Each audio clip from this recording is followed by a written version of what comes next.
Hello, in this video I want to show you how to make a full page screenshot on Oppo A98.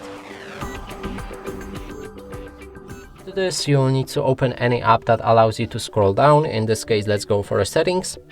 Make sure that you're on top of the page and click on the volume down button and the power key at the same time.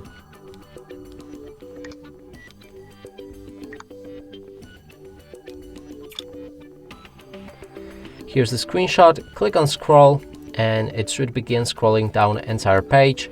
You can click on done anytime you're satisfied with the amount of the screenshot, but it will automatically end at the bottom. And here it is, we have a full page screenshot. And that's it for this video, hope you like it, please consider subscribing to our channel, leave a like and a comment below.